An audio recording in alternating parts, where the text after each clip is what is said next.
Hi, welcome to International Law of the Sea, and I'm James Kraska. Today we're going to talk about the Corfu Channel case.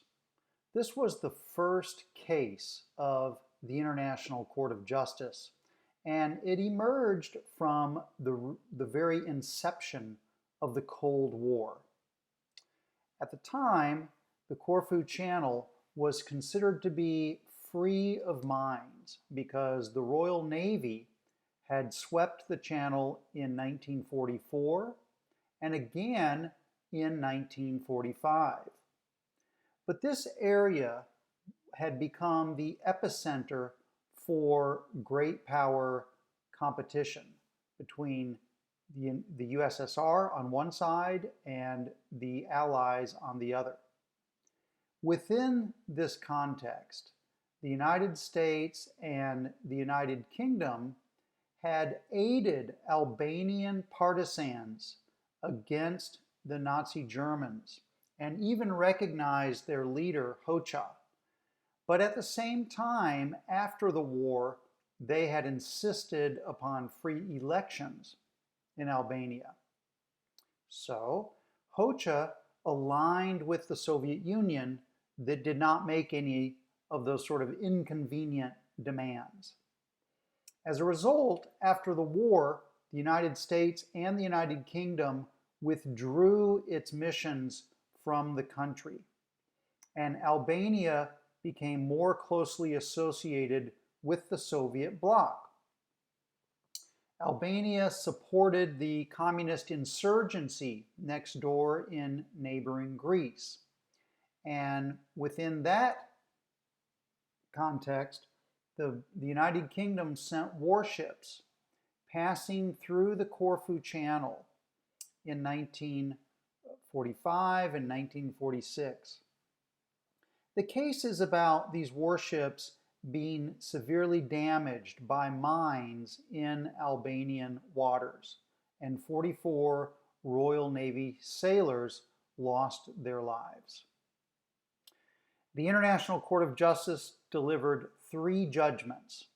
The first rejected Albania's preliminary objections, and then Albania consented to jurisdiction. The second we'll spend the most time on, and that was the decision on the merits, whether Albania was responsible for the damage to the British warships and the loss of lives. And then the third was an award for compensation, and that third part was only fulfilled long after the 1949 judgment. It only was fulfilled when the Berlin Wall came down and with the collapse of the Soviet Union and the dissolution of the Soviet bloc in 1991. On May 15, 1946, 2 British warships, the light cruisers HMS Superb and HMS Orion, were crossing the Corfu Channel, and they came under gunfire from Albanian naval fortifications. Now, the 2 British warships did not return fire, and Britain afterwards insisted upon an apology by Albania, and Albania refused to give an apology. Albania said that foreign warships require its prior consent before they transited in Albanian waters. And in any event, Albania said that they had mistaken the British warships for Greek warships. In October of 1946, on October 22nd, 3 British warships again crossed the channel. And this time they had the express instruction to test Albania's reaction to their right of innocent passage.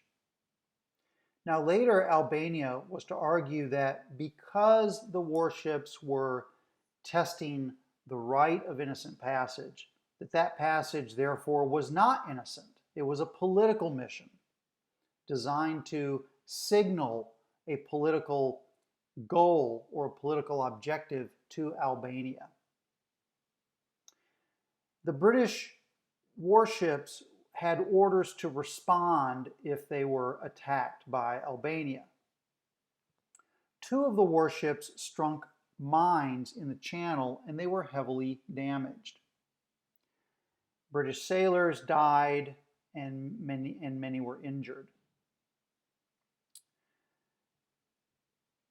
On November 12th and 13th, the British Navy carried out a unilateral mine-sweeping exercise that was also designed to gather evidence of Albanian complicity in laying mines in Albanian territorial waters within the Corfu Channel.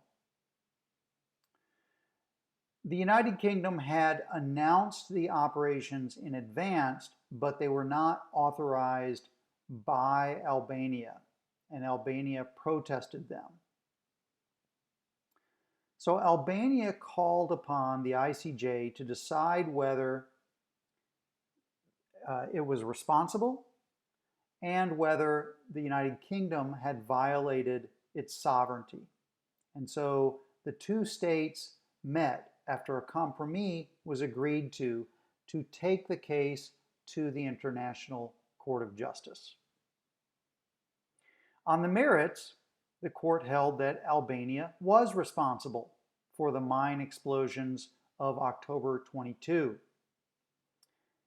Interestingly, the court relied upon evidence that the minefield was deliberately and recently laid by Albania or a third state, such as Yugoslavia, with Albanian complicity. And this was a example of the usage of evidence by an international court and by the ICJ for the first time. The ICJ ultimately found that the minefield could not have been laid or accomplished without the knowledge of the Albanian government, and that therefore Albania had some sort of complicity or responsibility for the mines.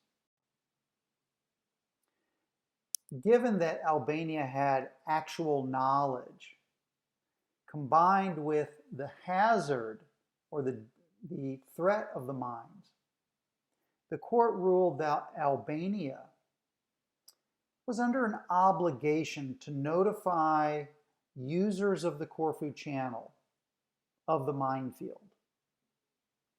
Albania had a duty to warn the British warships, but it failed to fulfill that obligation. And the ICJ held that this duty was grounded in, quote, elementary considerations of humanity, even more exacting in peace than in war, and that the principle of the freedom of maritime communications had to be upheld. So the case is known for upholding the British right to innocent passage or freedom of navigation through the straits. The ICJ ruled that British warships, and indeed the warships of all countries, had a non-derogable right to pass through the Corfu Channel, and indeed that this right was a foundation of international law. The court further found that this right of freedom of navigation applied in straits that link two parts of the high seas, and that the very use of the strait indicated a habitual right or habitual presence of ships that supported a right of navigation. And in such straits, the coastal state did not have a right to restrict innocent passage in times of peace. Even though the operation in October was designed to test Albania's reaction to the transit. That did not undermine the characterization of the transit as innocent. The motive for passage is immaterial as long as the passage is innocent in its actions. There were 44 sailors killed and 42 injured in this case. And the ICJ regarded Albania as having a complete failure to carry out its duties after the explosions to conduct search and rescue or aid in the damaged ships and the injured sailors.